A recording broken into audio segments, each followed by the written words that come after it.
Dap mga idolo, for today's video, ituturo ko sa inyo kung paano i-rectify yung injection monitoring alarm ng purifier. Westphalia nga pala yung purifier namin dito. Kapag sinabing injection monitoring alarm, ang ibig sabihin nun, meron kang abnormalities sa speed during the injection process. So ang gagawin natin dito is i-check natin yung belt, pati na rin yung clutch shoe. Ito yung clutch pulley natin. Yung tinatanggal ko dyan, yan yung disc. So sa loob niyan, andyan na natin makikita yung clutch shoe. Tanggal na natin yung disc, 'di ba?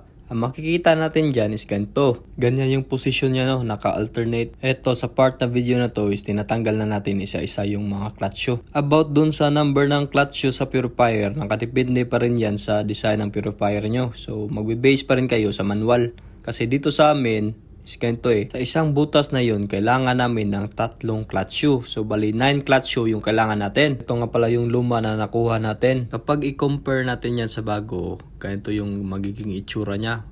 Ganito, yung isang luma parang nagiging flat niya. And take note, meron niyang measurement ng thickness niya. So check nyo yun sa manual nyo kasi baka iba-iba tayo ng design At kapag okay na ang lahat, isa-isahin na natin yang ibalik. Sa mga fourth engineer dyan or sa mga aspiring fourth engineer, yan, isama nyo yan sa pag-order ng spare, pati na rin yung belt kasi importante yan. Kapag napalitan mo na yung clutch shoe, i-check na natin yung belt. Pero kung marami kang spare na belt, palitan mo na lang kasi nga baka mag-backjab ka pa. Magbaklas ka na naman ulit. Pero nakadepende pa rin sa'yo yung diskarte, diba? And lastly, kapag magpalit ka ng belt, make it sure na tama yung number, yung part number. And by the way, para hindi mabilis masira yung belt natin, yung sludge valve, kapag hindi nagamit yung purifier, i-close nyo talaga yun. Kasi kung hindi, yung mga fumes na lumalabas sa sludge tank natin, yan yung sumisira sa belt natin, pati na rin yung sa clutch drum. So that's it guys. Bye-bye!